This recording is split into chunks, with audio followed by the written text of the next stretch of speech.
Buenos días.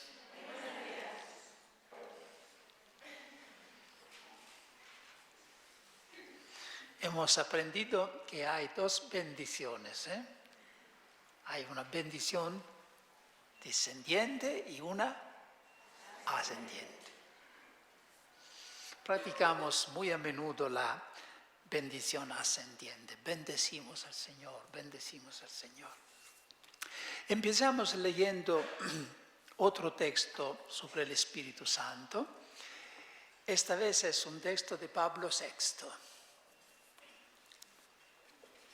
Nos hemos preguntado más de una vez cuál es la necesidad primera y última que advertimos para esta nuestra bendita y amada Iglesia. Tenemos que decirlo casi temblando y suplicando, ya que, como sabéis, se trata de su misterio y de su vida. El Espíritu Santo, el animador y santificador de la Iglesia, su respiración divina, el viento que sopla en sus velas, su principio unificador, su fuente interior de luz y fuerza, su apoyo y su consolador, su fuente de carismas y cantos, su paz y su gozo, su prenda y preludio de vida bienaventurada y eterna. La Iglesia necesita su perenne Pentecostés. Necesita fuego en el corazón, palabra en los labios, profecía en la mirada. Uno diría, la profecía sería más en la palabra. No, el Pablo VI habla de una profecía en la mirada, que se practica a través de los ojos. La manera de mirar ya puede ser una manera profética. Si deja pasar la mirada de Dios. Se puede ser profetas por la palabra si a través de mi palabra pasa la palabra de Dios.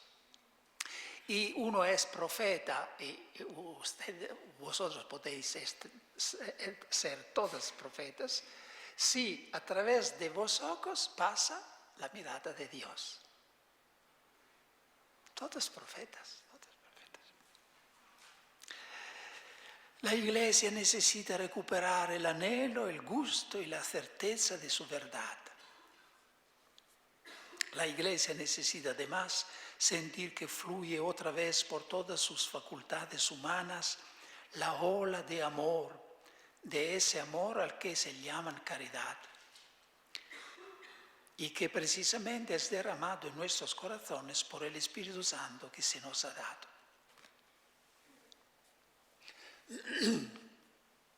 Un texto muy bonito, donde se ve Juan Pablo II, Juan 23, pidió un nuevo Pentecostés por la Iglesia en ocasión del concilio. Pablo VI hace un paso adelante, habla de un Pentecostés perenne. La Iglesia necesita su perenne Pentecostés. No solamente un nuevo, una vez, sino un Pentecostés que se renueva cada día.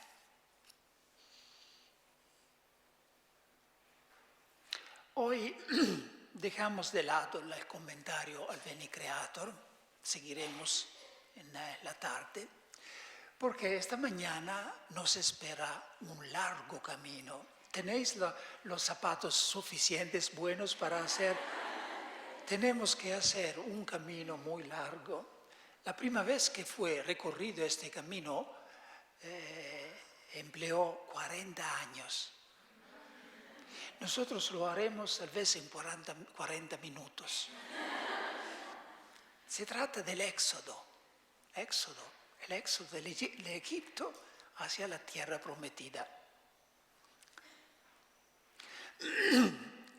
Vamos a ver cómo se coloca este paso en el camino que estamos haciendo detrás de Pablo.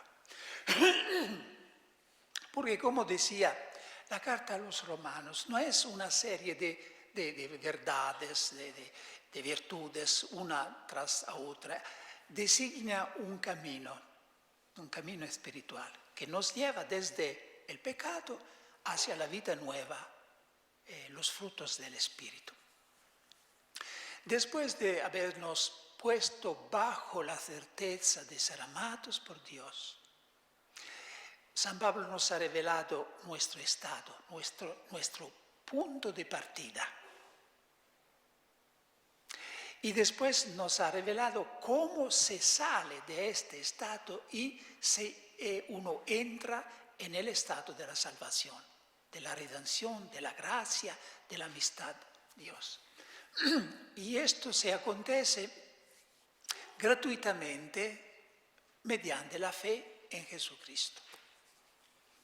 Hasta aquí nos ha dicho la manera donde uno entra en la salvación. Y después nos ha hablado del Kerygmayer, que es quién ha hecho posible este cambio tremendo. Jesús con su muerte y su resurrección. Y después San Pablo en el capítulo 5 desarrolla este tema de la muerte de Cristo con palabras muy, muy bonitas cuando dice, porque cuando todavía éramos débiles, Cristo a su tiempo murió por los impios. En verdad, apenas habrá quien muera por un justo.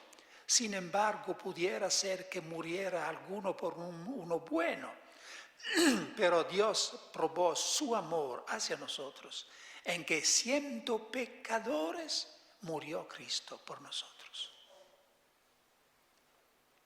Entonces, el autor de la salvación y los acontecimientos que hicieron posible este cambio en el destino humano.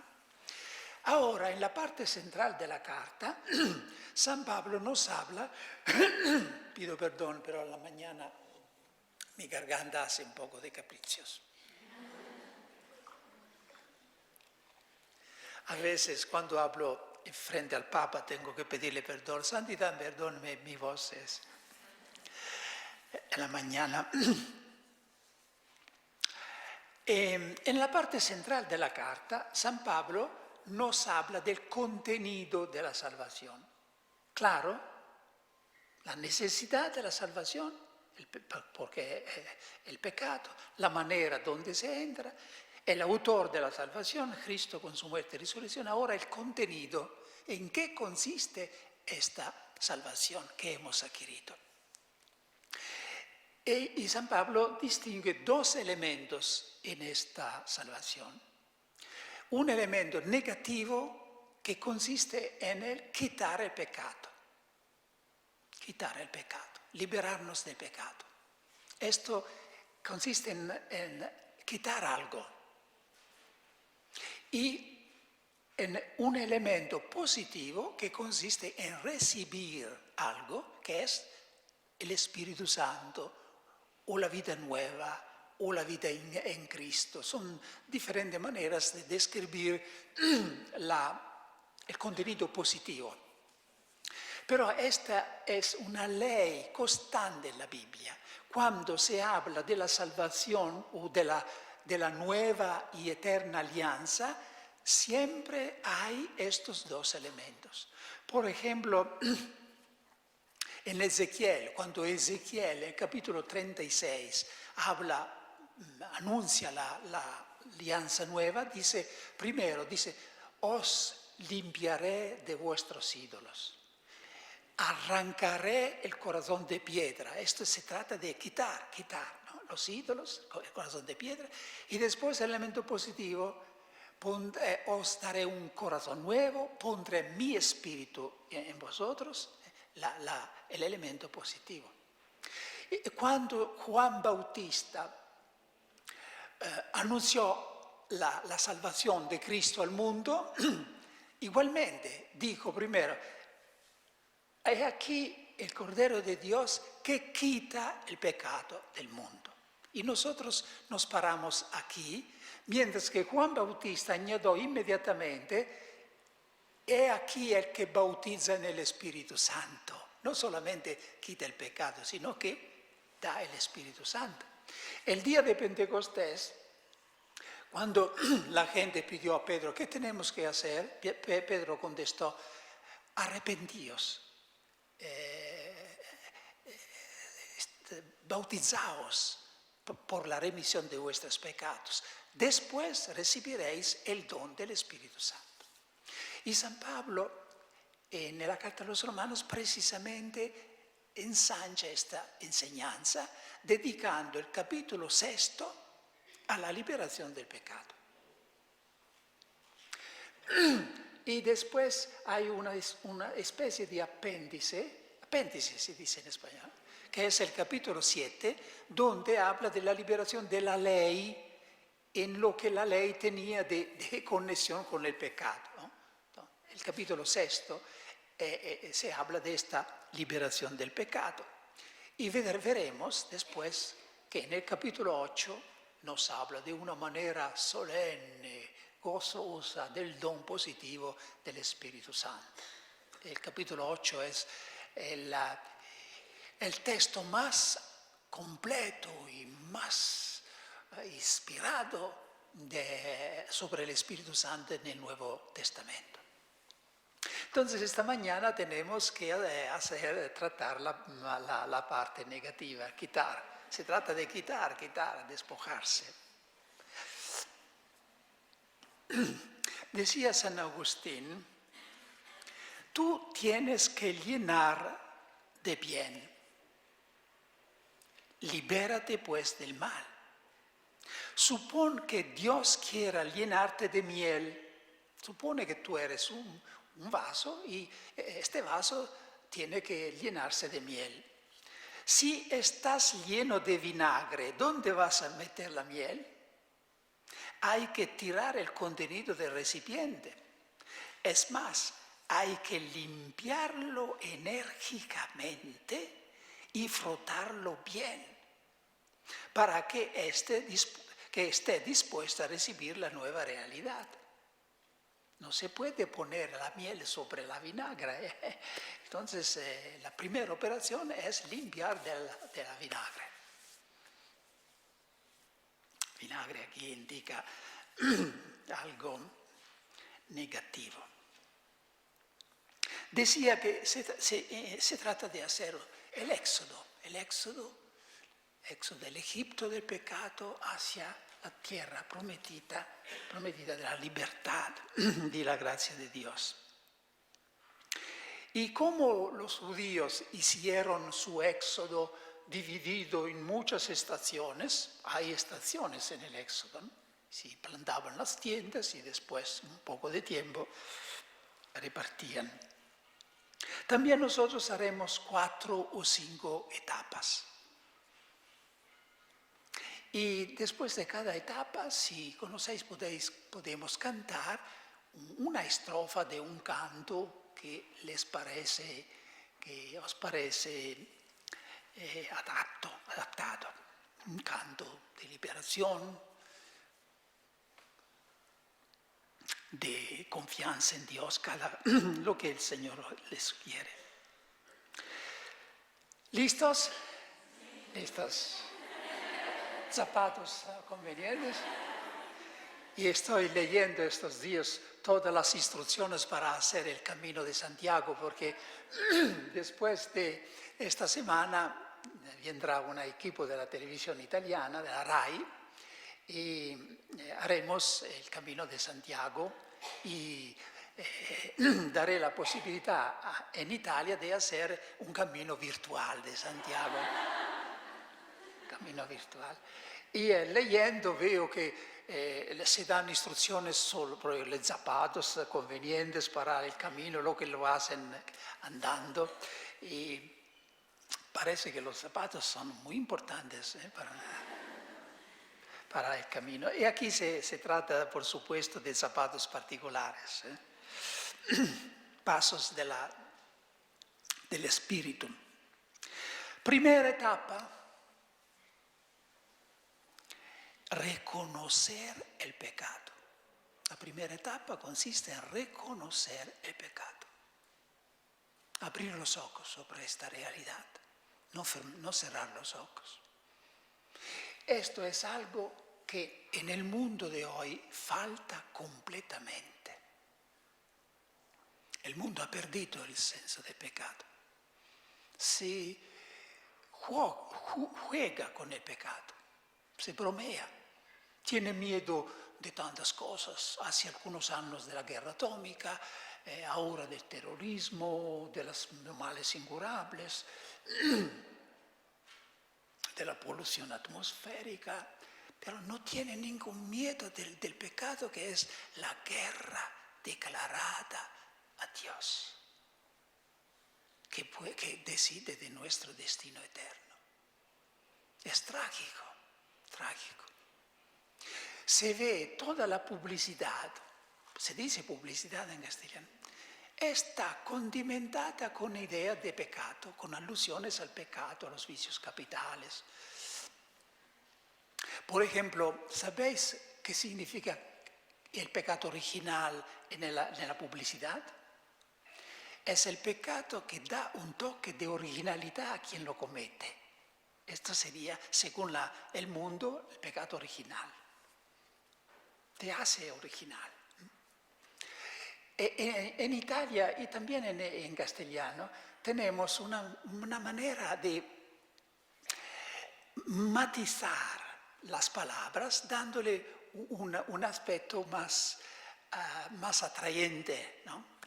Los diminutivos. Hoy en Italia se usa mucho el diminutivos.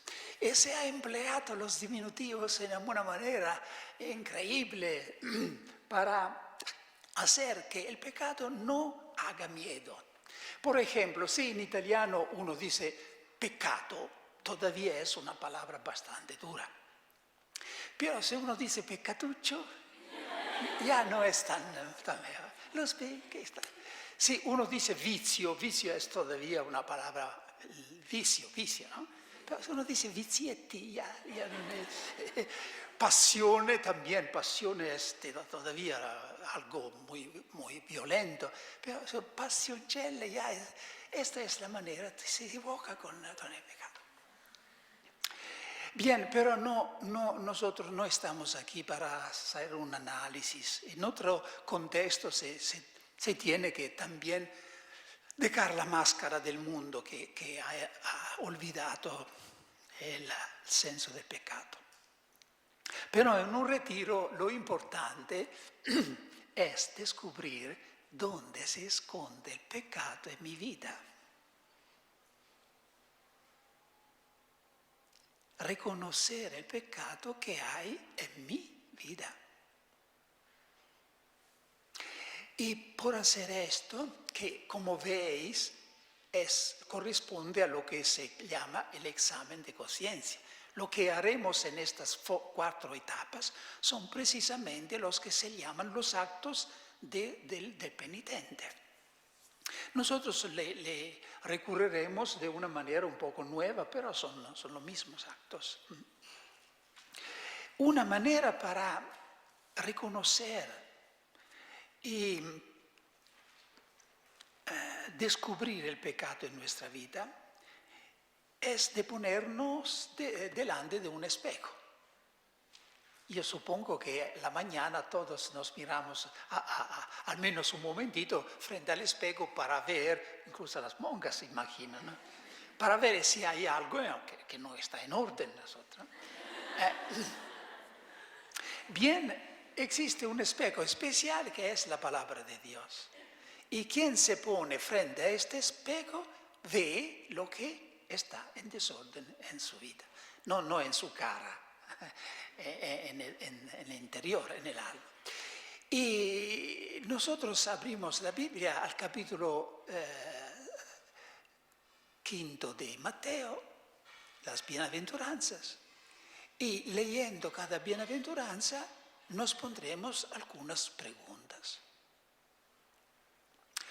Bienaventurados los pobres de espíritu, porque de ellos es el reino de los cielos. Yo soy pobre de espíritu. Pobre de espíritu significa uno que no confía en sí mismo, confía en la gracia de Dios, que no es presuntuoso, no se atribuye los méritos, reconoce que todo viene de Dios, está despojado. Pero pobre de espíritu implica también una pobreza real, de otra manera sería una hipocresía. Entonces soy pobre, estoy destacado de las cosas, grandes o pequeñas. Hay un objeto al que estoy apegado.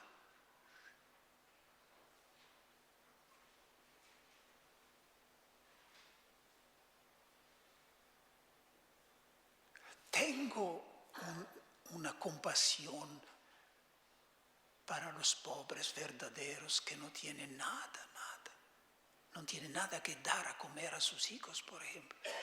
Me preocupo, rezo por ellos. Esta pobreza en el mundo tiene una resonancia en mi alma. Bienaventurados los mansos, porque ellos poseerán la tierra. Yo soy manso.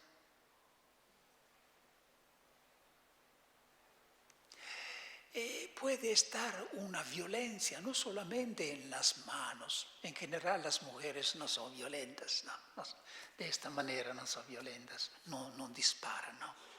Pero puede estar una violencia en los pensamientos, en los juicios.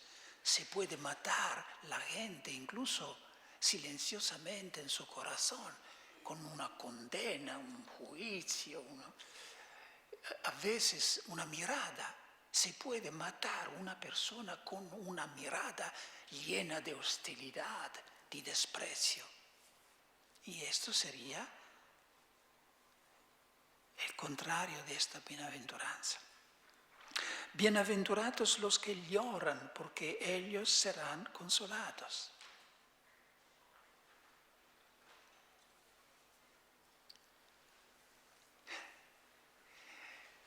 El llanto es frecuente, especialmente entre las chicas. Pero el problema es bueno, el llanto es un signo de humanidad. Pero el problema es, ¿cuál es el motivo de mis lágrimas? Lloro por los mismos motivos por que lloraba Jesús. Por ejemplo, frente al dolor de las hermanas de Lázaro, frente a la dureza de corazón de Jerusalén. En otras palabras, lloro sobre mí mismo o sobre los otros. Me compadezco a mí mismo o compadezco a los otros. Y cuando estoy afligido, ¿a quién recurro para ser consolado? ¿A las criaturas, a la televisión, a internet o a la Eucaristía, a la oración? ¿Y cómo me comporto frente a la gente que llora porque tiene motivos profundos, trágicos de sufrimiento? Tengo un corazón lleno de compasión como lo tenía Jesús, que se enternecía frente al dolor de la gente. Bienaventurados los que tienen hambre y sed de justicia, porque ellos serán hartos.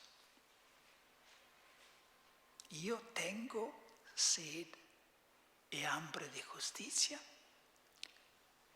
Justicia en el lenguaje bíblico significa exactamente la santidad. La santidad.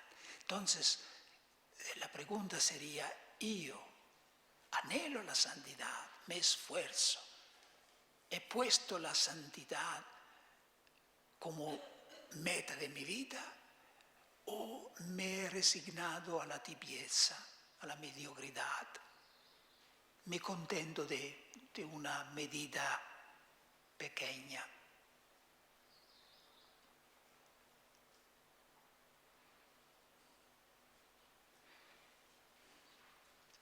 Bienaventurados los misericordiosos, porque ellos alcanzarán misericordia. Yo soy misericordioso. Misericordioso significa enternecerse en su corazón frente a la miseria del otro, al pecado o al sufrimiento del otro. Misericordia es compuesta de dos palabras, miserior, que significa tengo compasión, y cordis, que significa el corazón. Yo cómo reacciono frente al pecado o a un defecto de mi próximo, con el juicio o con la misericordia. Dios es misericordioso. Y Jesús nos dice que tenemos que ser perfectos en la misericordia como el Padre nuestro.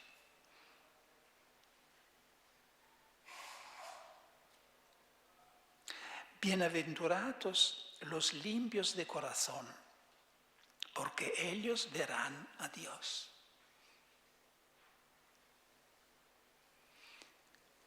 Hay una pureza del corazón, una pureza de los labios, una pureza de los ojos, una pureza de todo el cuerpo.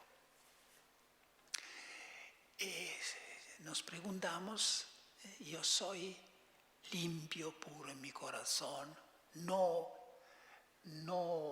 guardando imágenes, fantasías, imaginaciones, pensamientos que no son según la luz de Dios, que me oscurecen dentro. Yo soy limpio en mis ojos, controlando lo que hago pasar a través de mis ojos.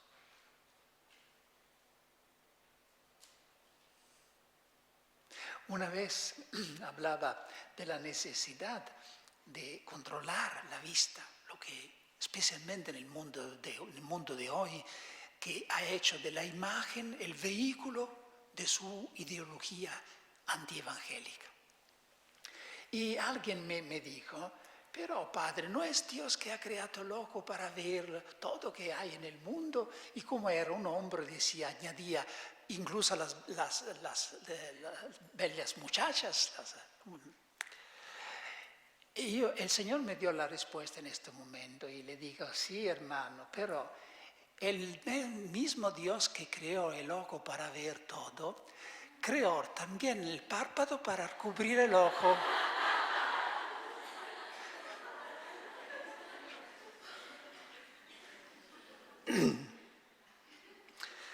Bienaventurados los pacíficos, porque ellos serán llamados hijos de Dios. Pacíficos aquí significa no manso, tranquilo, significa alguien que obra por la paz, que ayuda a otra gente a reconciliarse, que hacen acción de paz, promueven la paz. Y esto se puede hacer a nivel global, en el mundo lo hacen los políticos, los premios Nobel de la Paz, pero se puede ser operadores de paz en el pequeño, en la comunidad, en la familia, poniendo siempre la paz. Y dejando caer en el silencio las palabras que pueden promover el contraste y siempre poniendo de relieve el positivo. Bienaventurados los que padecen persecución por la justicia, porque suyo es el reino de los cielos.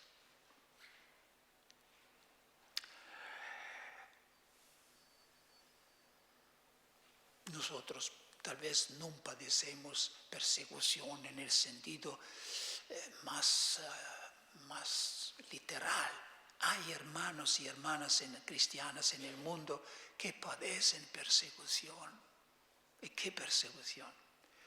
Pero aquí se habla también de pequeñas persecuciones, de palabras ofensivas, de incomprensiones que podemos tener los unos para con los otros y de las autoridades que están sobre de nosotros y cómo nos comportamos frente a una oposición. Reagimos inmediatamente de manera opuesta o tratamos de identificarnos con Jesús, el gran perseguidado, que ha aceptado de ser perseguidado por amor de Dios y ha orado por sus perseguidores. Se puede promover la justicia y far valer su razón, defender el interés de la comunidad, por ejemplo, pero siempre evitando el hastio, esta respuesta humana, vieja. No sé, hermanas, ¿qué respuestas habéis dado a todas estas preguntas? No quiero saberlo. En confesión lo diréis. Yo confieso que a cada pregunta tengo que responder, no, Señor, no soy pobre, no soy manso, no soy... Pero esto no nos deprime, porque sabemos que apenas reconocemos, Señor, sí, me falta esto, me falta esto, me falta esto. Y el Señor inmediatamente ya ha olvidado todo. Y recordáis lo que decía San Bernardo, yo lo que me falta me lo usurpo desde el costado de, no tengo paciencia, la tomo de Jesús. Esta sería la primera etapa, que es la más longa, no estén en preocupación, las otras serán más cortas.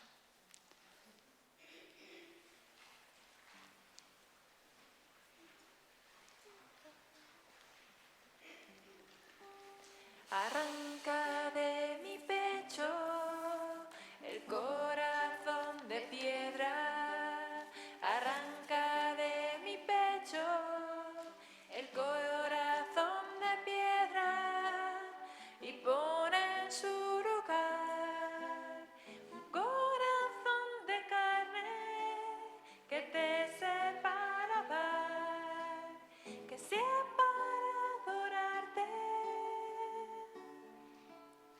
Arranca de mi pecho el corazón de piedra, arranca de mi pecho el corazón de piedra.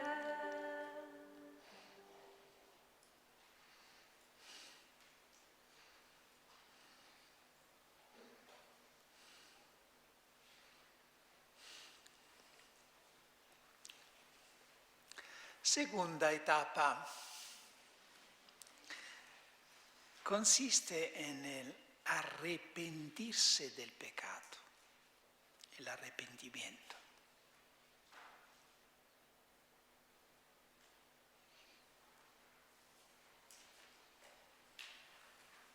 Leemos algunos versos de este capítulo 6 de San Pablo para escuchar directamente lo que nos dice.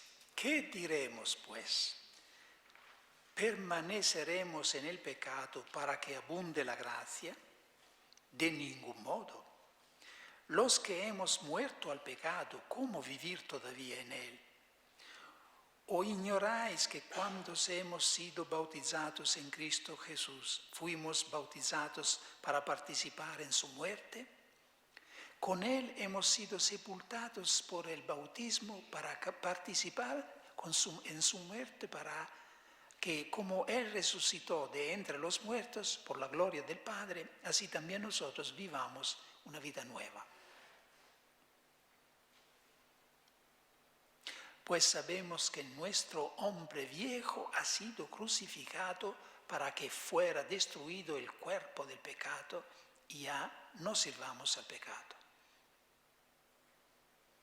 Que no reine pues el pecado en vuestro cuerpo mortal.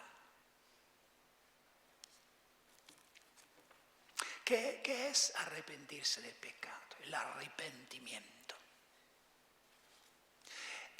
La palabra traduce el término griego metanoia, que es de nuevo una palabra compuesta de meta, es una preposición que indica un trastorno, ¿no? Un cambio. Y noeo significa pienso, juzgo. Entonces, al pie de la letra significa un cambio de mentalidad, un cambio en la manera de pensar, un cambio interior profundo en la manera de juzgar nosotros y el mundo entero. Esta etapa del arrepentimiento se ve de una manera clarísima el día de Pentecostés. Y se ve como la iglesia nació de un movimiento de arrepentimiento. Después que Pedro anunció el querigma, vosotros, este Jesús de Nazaret, vosotros lo habéis crucificado. Y tenemos que notar una cosa. San Pedro está hablando a gente, mucha de la cual no conocía nada de Cristo. No estaba frente a Pilato pidiendo su muerte. Estaban allí por la fiesta de Pentecostés. Y a pesar de esto, San Pedro dice, vosotros lo habréis crucificado. Y ellos no protestan. ¿Por qué? Porque el Espíritu Santo está haciendo precisamente lo que Jesús había prometido. Cuando vendrá el Espíritu Paráclito, convencerá el mundo de pecado. Esta gente está convencida de pecado. Ha hecho un razonamiento muy simple. El Mesías está escrito en el carne del servo de Yahvé, que el Mesías tenía que ser aplastado por los crímenes de la gente. Entonces, si yo he cometido una violación de la ley, yo he crucificado al Mesías. Esto han comprendido. Y por esto no protestan. Sí, más tarde los jefes de Sinedrio protestarán frente a la misma acusación, intentarán de matar a Pedro y a los apóstoles, pero esta gente no. Dicen, ¿qué tenemos que hacer? Se rinden, ¿qué tenemos que hacer? Y Pedro dice, arrepentíos, metanoeite. Es el mismo verbo, el mismo modo, el mismo tiempo que de la palabra de Jesús al comienzo de la evangelización, de su evangelio.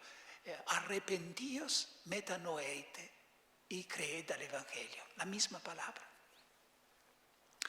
Y la iglesia nació de la gente que había pasado a través de este movimiento de arrepentimiento, que es un movimiento de verdad. No se trata de deprimirse, de acusarse, significa simplemente entrar en la luz, permitir a la luz de Dios de investirnos y no esconderse frente a la luz. No hacer como Adán, que se fue. Si en cambio de esconderse, Adán estaba ahí y se dejaba iluminar por el Señor. ¿Qué has hecho? Señor, Eva. No había dicho esto, porque esto es la manera de excusarse, ¿no? Habría dicho, fui loco, Señor, fui loco, he cometido. Todo había cambiado. Se escondió. El contrario es no esconderse y decir, aquí estoy, Señor, aquí estoy. Incluso si tu luz me hiere, se dice me hiere, me hace mal, pero sé que es una medicina que me sana, me renueva, me hace nuevo.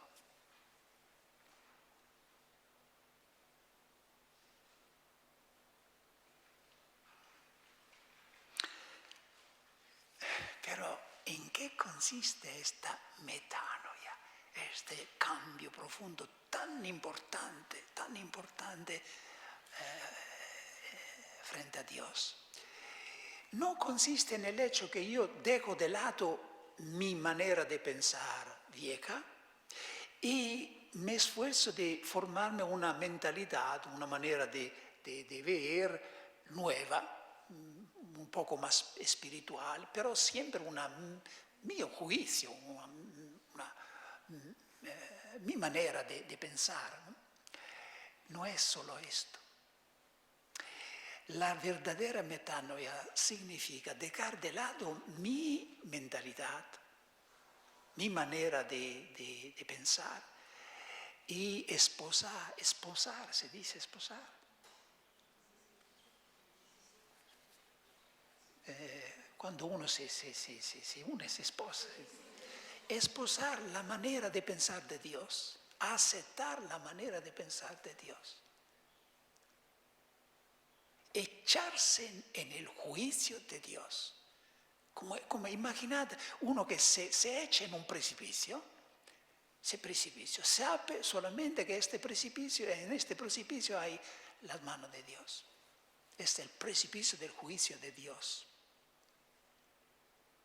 Uno puede decir más o menos esto: Señor, yo no me conozco y ninguno me conoce verdaderamente.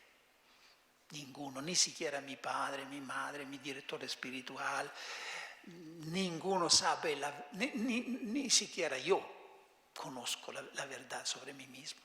Hay una sola persona en todo el universo que lo sabe todo de mí, y eres tú. Entonces yo acepto tu juicio, acepto. El vértice teológico del Salmo 51, el Miserere, es precisamente cuando el salmista dice: tú eres justo cuando juzgas. El hombre acepta el juicio de Dios, declara que Dios es inocente, se toma sobre sí mismo la responsabilidad del mal. Por esto el arrepentimiento, hermanas, es una clave que abre el corazón de Dios. Porque Dios, con su omnipotencia, lo puede hacer todo, ¿verdad? Que Dios puede hacerlo todo, excepto una cosa. No, con toda su omnipotencia, no puede hacer un corazón contrito y humillado, porque por esto le necesita nuestra colaboración. Él no puede asumirse la responsabilidad del mal. Necesita que el hombre reconozca el mal. De otra manera, Dios está ligado, no puede hacer. Por esto en la Biblia tiene un papel tan importante este reconocimiento. El hombre que dice: Señor, tú eres justo cuando juzgas, tus caminos son santos, tus juicios son rectos. ¿Cuántas veces se oye esta frase en la Biblia? Es la manera de permitir a Dios de manifestar su misericordia, su omnipotencia. El corazón contrito y humillado es el paraíso de Dios en la tierra. Yo no sé en España cuáles son los lugares más famosos de vacaciones. Las Canarias o Italia, los ricos van a las Maldivas, las islas Maldivas. Dios también tiene un lugar preferido de vacaciones en la tierra. Y es precisamente un corazón contrito y humillado. Hay un texto en Isaías que yo explico de esta manera. Es el momento cuando el pueblo de Israel ha regresado del exilio y está proyectando de reconstruir el templo. Hay planos para reconstruir el templo.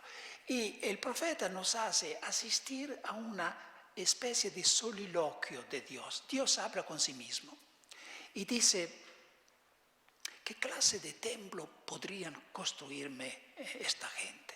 Un templo más alto que el cielo, pero el cielo es mi trono. Lo he hecho yo, no hay ninguna novedad para mí. Un templo tan ancho como la tierra es el estrado de mis pies, lo he hecho yo, no hay nada de nuevo. Soy yo donde me gustaría tomar mi descanso. En un hombre que tiene el corazón contrito y templa a mi palabra. ¿Queremos proporcionar a Dios este lugar de vacaciones? Y tratamos entonces de pedir al Espíritu Santo este don maravilloso de un verdadero arrepentimiento. En la espera de esta gracia podemos siempre desearla y orar. Hubo un tiempo cuando muy a menudo oraba así: Señor, no permitas que yo muera antes de conocer un verdadero arrepentimiento.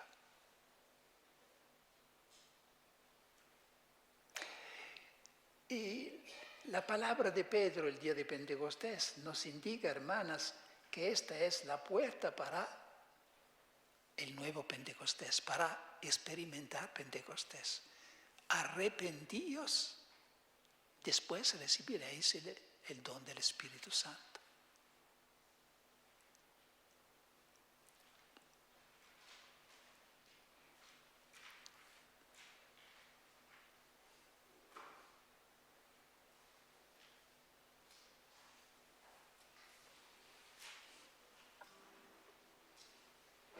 Aquí me tienes de vuelta a ti, porque tú, Señor, eres mi único Dios.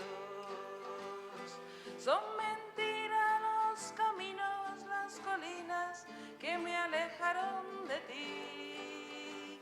Hazme volver, quiero volver, hazme volver y volveré. Hazme volver, quiero volver, hazme volver y volveré. Hazme volver y volveré, hazme volver, quiero volver. Hazme volver y volveré, hazme volver, quiero volver.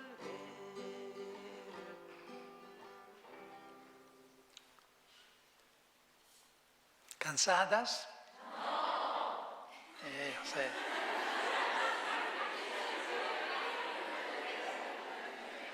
Yo esperaba que decís cansados, entonces podemos ir. Este peregrinaje es un camino muy importante, decisivo en la vida. Tercera etapa: romper definitivamente con el pecado. Se trata muy simplemente de la etapa del propósito, de la decisión. Después del examen de conciencia, el arrepentimiento, ahora el propósito. San Pablo lo presenta en esta frase cuando dice: que no reine pues el pecado en vuestro cuerpo mortal, obedeciendo a sus concupiscencias. Y San Pedro, que sigue muy de cerca la carta de Pablo, en la primera carta de Pedro dice: puesto que Cristo padeció en la carne, armaos también del mismo pensamiento, de que quien padeció en la carne ha roto con el pecado. para vivir el resto del tiempo en la carne, no en concupiscencias, sino en la voluntad de Dios. Basta ya de hacer como en tiempo pasado la voluntad de los paganos. Basta. Entonces esta etapa consiste simplemente en decir basta al pecado, romper definitivamente el pecado. Entre mí y el pecado se ha acabado. Ya lo sé que dicho así puede parecer veleidoso, no nos volvemos impecables de un día tras otro. El justo peca ¿cuántas veces? Pero no se trata, la palabra de Dios no nos pide de volvernos impecables. Se trata de descubrir cuál es, entre todos los defectos, los pecados que cometemos, que Dios perdona, cuál es este pecadillo, pecadillo se dice. Tenéis los diminutivos también en español. ¿Cuál sería este pecado al que estoy más apegado? Que es más consciente, libre.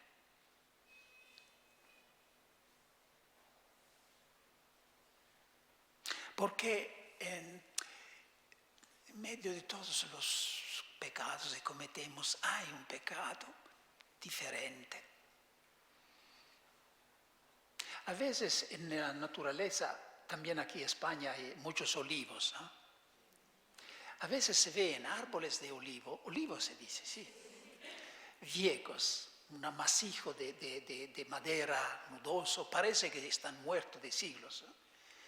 Pero en alto se ven ramitas con aceitunas verdes. ¿Cómo se explica esto?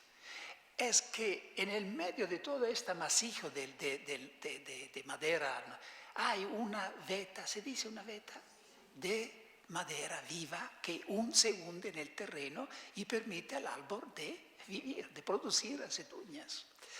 Lo mismo ocurre en nuestra vida. El árbol del pecado tendría que ser muerto, seco, pero producen todavía. Es porque hay una ramita de madera verde que se hunde en el terreno de nuestra libertad. Y hasta que se tronque, se dice, se corte. Antes que se corte esta ramita, seguirá produciendo aceitunas todas las estaciones. Y ahora, hermanos, ánimo, tenemos que cortar esta ramita. ¿Qué es esta ramita? Y no se puede decir porque puede ser algo diferente en cada uno. Puede ser una costumbre que hemos adquirido, que es contraria a la voluntad de Dios. Puede ser una libertad que nos permitimos, que no está consentida. Puede ser un desorden en la comida, en la bebida. Puede ser una omisión, no una comisión, sino una omisión. Algo que el Señor, el Espíritu nos dice que tendríamos que poner en nuestro horario, pero siempre nos retrasamos, siempre dejamos de lado, posponemos. Se dice posponer, posponemos. Entonces puede ser algo muy, muy, muy diferente en cada persona. San Agustín, en su obra Las Confesiones, nos ha descrito el proceso de su cambio, de su conversión muy laboriosa, y nos dice que hubo un momento cuando había aceptado todo de la verdad católica, todo.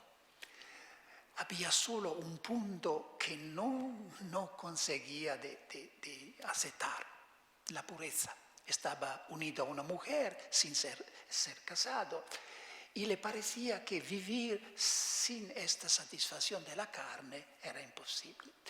Y lloraba y decía que a veces oraba a Dios diciendo: Señor, dame pureza y castidad. Pero una pequeña voz añadía, pero Señor, no ahora mismo, no ahora mismo.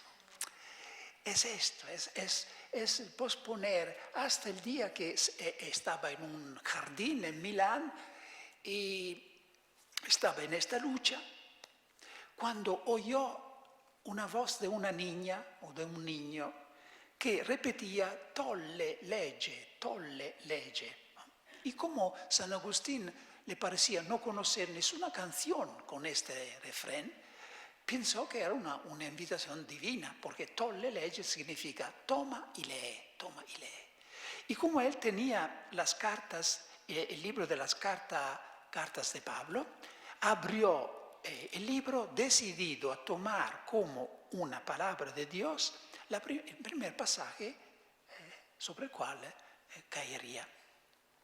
Y era el Romanos capítulo 13, donde se dice: andemos decentemente y como de día, no viviendo en comilonas, en borracheras, no en amancebamiento y libertinaje, no en querellas y envidias, andes vestidos del Señor Jesucristo, y no os deis a la carne para satisfacer sus concupiscencias. Y dice que leyendo percibió una luz de serenidad, una luz tranquila que le traspasaba, y una certeza le vino que con la gracia de Dios podía vivir casto. Y así hemos tenido San Agustín. Hubo esta decisión. Hubo un momento cuando Agustín dijo a sí mismo, ¿por qué siempre mañana? Mañana. Antes él decía, mañana veremos.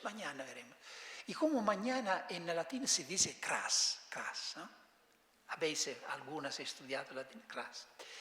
Y cras es el sonido que emiten algunos pájaros, ¿no? Cras, los cuervos.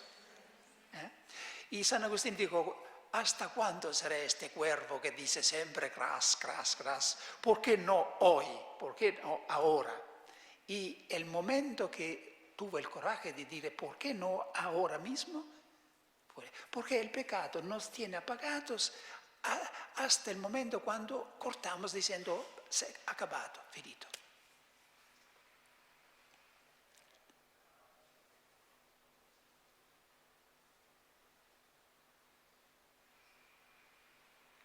Y también aquí se trata de algo muy simple, se trata de ponerse frente al Señor, decir, Señor, tú conoces mi debilidad y la conozco también yo. Entonces, no confiando en mi fuerza, pero solamente en tu gracia, yo digo que entre mí y esta satisfacción, esta omisión, este desorden, esta relación mala, esta relación no perfecta, se ha acabado. Ayúdame. Después de esta decisión, incluso si caes de nuevo en el mismo defecto, para Dios no es más lo mismo, porque ahora Dios sabe que tu voluntad está con Él, está a su lado. Y tal vez Él permite que tú caes de nuevo, que tú caigas de nuevo para curarte, sanarte precisamente a través de este proceso de caída y arrepentimiento. Pero hay un acogimiento a hacer. Esta decisión tiene que ponerse en práctica de alguna manera a la primera ocasión. De otra manera, todo se queda como antes. Siempre se dice mañana. Este filósofo que ya conocéis, que es muy, muy querido, Kierkegaard, que era un predicador también, comenta en un discurso, comenta el pasaje de la letra de Santiago, donde se habla del hombre que se pone delante del espejo de la palabra de Dios. Y dice, hace este ejemplo, a una persona que se ha puesto frente a la palabra de Dios, la palabra de Dios le ha revelado su pecado. Este pecado de que hablamos, un poco particular, más voluntario. En este caso es la pasión del juego. Es un jugador, ma no inocente, por supuesto, el juego pesado de azardo se dice. Y este hombre está convencido y dice, Señor, es verdad, yo estoy arruinando a mí mismo, mi familia, con esta dannata pasión del juego. Entonces yo hago un voto solemne y sacro de no jugar jamás, jamás, jamás en mi vida. Esta tarde será la última vez, Señor. No ha concluido nada, porque él seguirá diciendo cada vez, esta tarde será la última vez. No, por supuesto, si por caso él tendría que decirse algo diferente. Puede decir a sí mismo, querido hombre viejo, si tú no puedes vivir sin esta satisfacción, sin el juego, tú podrás jugar todo el resto de tu vida, pero esta tarde no. Si tiene este propósito, está sanado, porque se trata de romper la costumbre. Después todo será más fácil.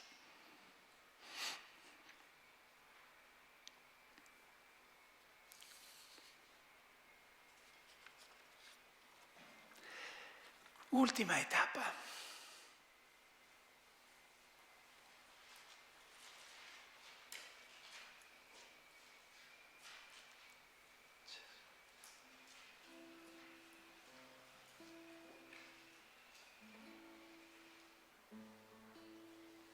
Nada nos separará, nada nos separará,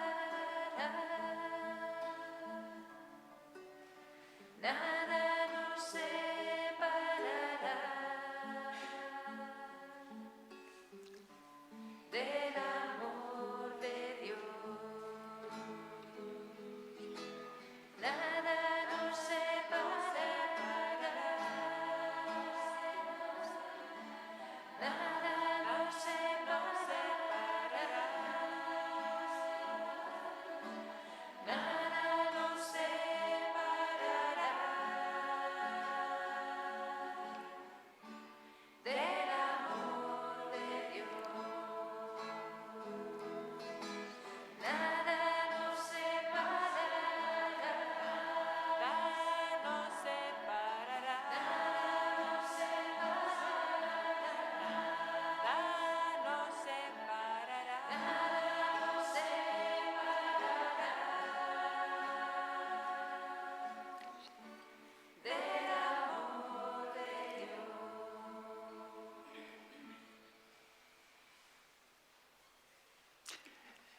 La última etapa se llama destruir al cuerpo del pecado.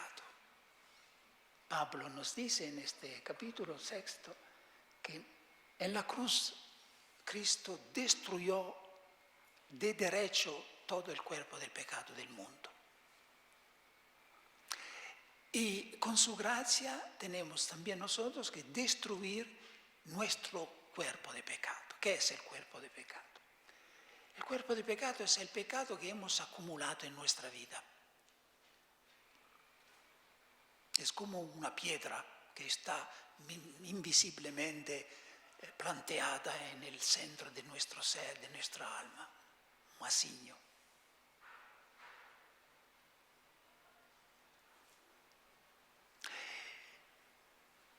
Voy a explicarle en qué consiste esta etapa, compartiendo mi experiencia personal.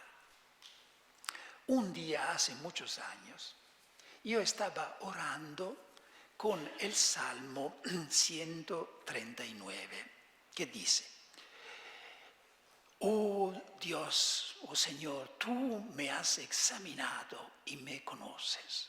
Tú conoces cuándo me siento y cuándo me levanto. y de lejos entienden mi pensamiento. Disiernes cuándo camino y cuándo descanso. Te son familiares todas mis sendas. Y mientras yo recitaba, leía este salmo, se formó una imagen en mi interior. Una imagen bastante extraña, a la que yo no había nunca pensado. Una estalagmita. Estalagmitas, ¿sabéis qué son las estalagmitas? Son columnas de calcar que se forman en el fondo de algunas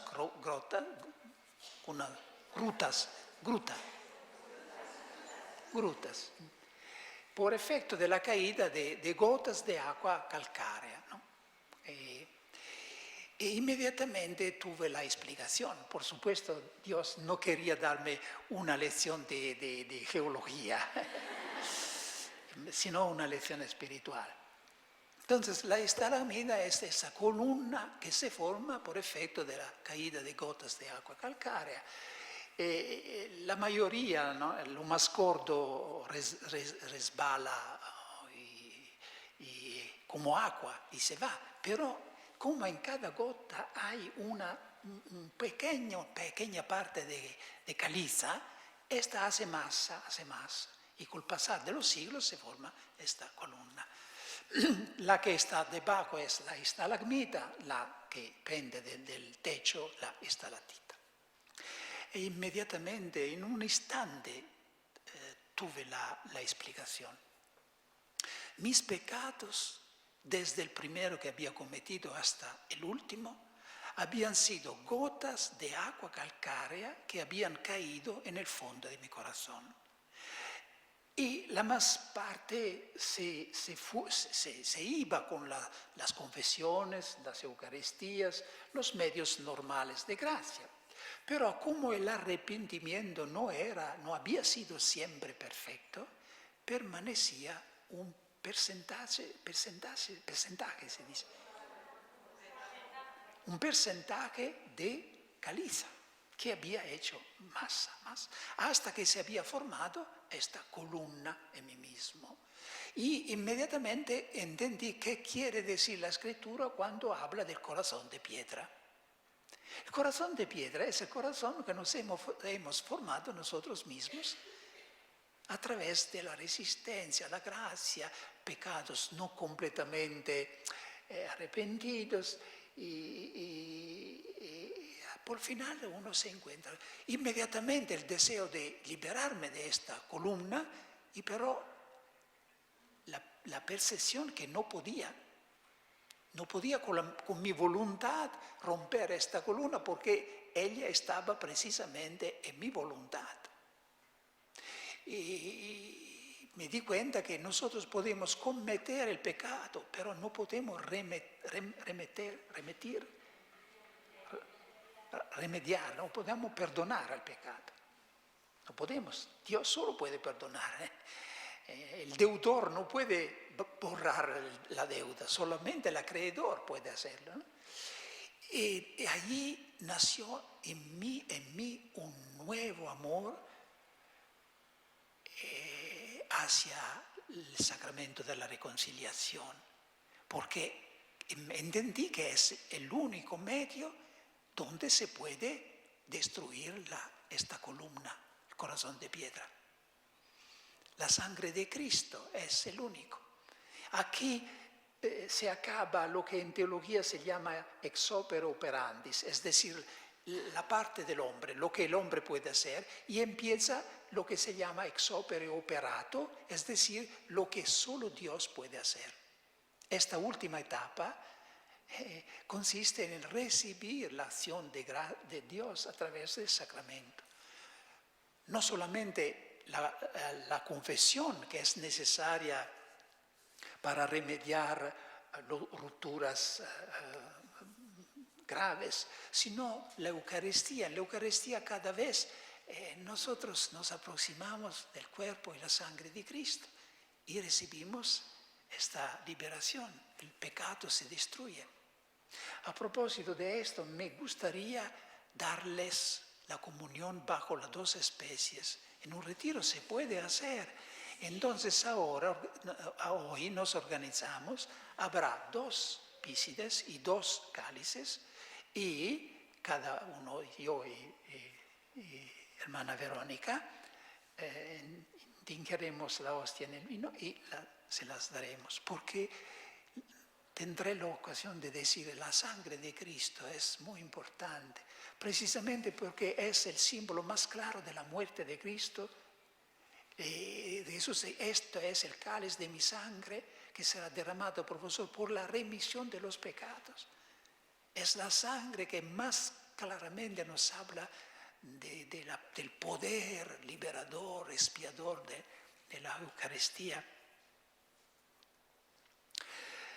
Hemos acabado, felices de haber hecho. Cuando la gente que ha hecho el Camino de Santiago me dicen, llegan a la vista del santuario, exploden de cantos, después de un largo camino, lo que lo han hecho de pie, ¿se entiende?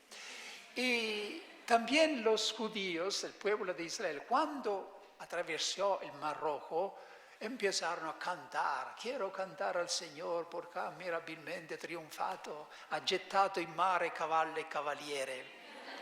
Italiano. Y de verdad, un camino penitencial tendría que acabarse en una alabanza.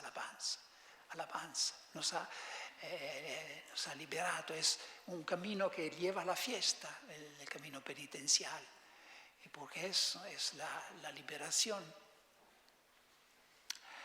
Y entonces entonamos un canto de alabanza.